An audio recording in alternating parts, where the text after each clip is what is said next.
Let's turn now to a recent move by the Labour movement to set up a panel of lawyers to help members with legal issues.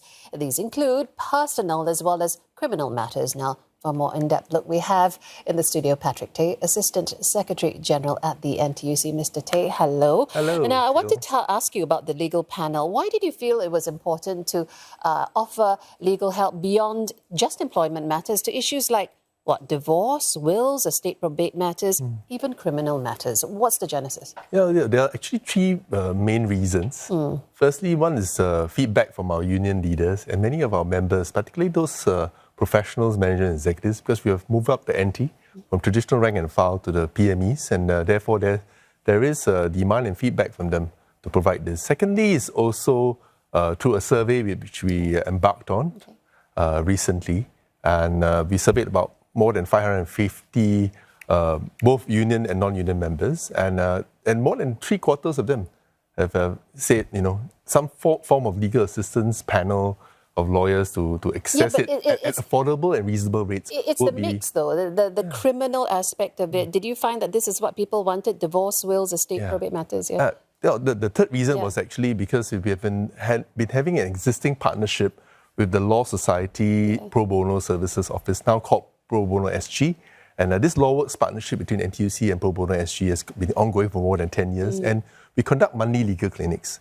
And in the monthly legal clinics, several kind of queries or categories of queries came up. So wills, probate, estate issues came up, the tops, matrimonial issues, sometimes also questions on criminal issues, and sometimes even corporate and as well as contractual matters. So from that 10 years experience, we kind of suss out that we cannot just assist over and above what unions and as well as the existing framework can do.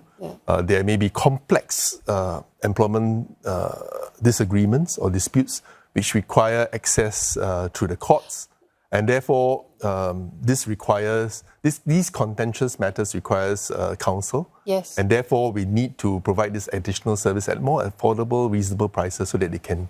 So did this inform, what you have told us, the spread of the kinds of legal help that they need, did this then inform how you picked your panel? How you picked the legal assistance panel? What were the kind of qualifications, in fact, the qualities perhaps that you're looking for? Yeah, there are a couple of qualities. We actually did an open tender of sorts, inviting all law firms, various sizes, one-man shows to medium-sized firms to large firms, to share with them our plans and some of the obligations of these plans to provide affordable, reasonable rates for them to bid and be part of this panel. And there are a few important areas. Cost effectiveness, of course, pricing is important. So they share with us what their pricings are and what they will provide if they are on the panel to union members.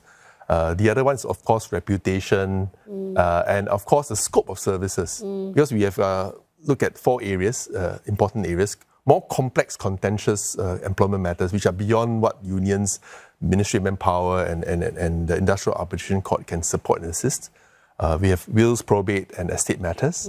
Thirdly, matrimony and criminal. And finally, corporate as well as some contractual kind of matters. So we start out with these 4 key areas based on past experience and queries. And we look at the expertise and abilities of the firms. Well, you also have to ensure the quality, right? That they're delivering the same level of quality that a full-paying client might be offered. So, because, if not, why not go to the Legal Aid Bureau? Correct. So there's 2 things. Firstly, for Legal Aid Bureau, there may be those who don't qualify. So many of our members may be, like I mentioned earlier, professionals, managers, executives who draw higher salaries or have bigger household incomes, which may fall out of the Legal Aid Bureau. So if you qualify for legal aid, please go to legal aid. But if you don't, this is the additional help that you can have access to.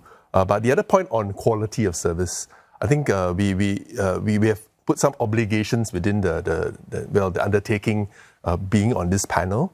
Over and above that, we will, of course, as we roll this out, get feedback from customers who have used these services to see sort of like a customer satisfaction survey and to get feedback on whether these firms provide good quality, at affordable and reasonable rates to them. How's your recruitment going these days? We are trying our best to,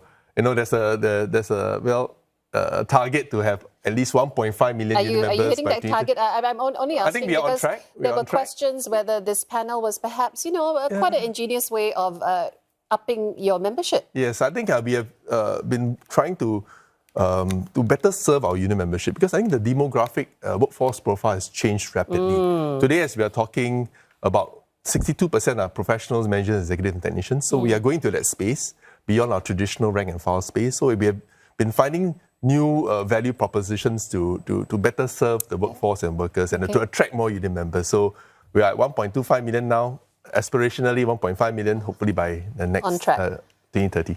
Thank you so much. My pleasure. Coming in and speaking with us. I've been speaking there with Patrick Tay, Assistant Secretary General at the NTUC.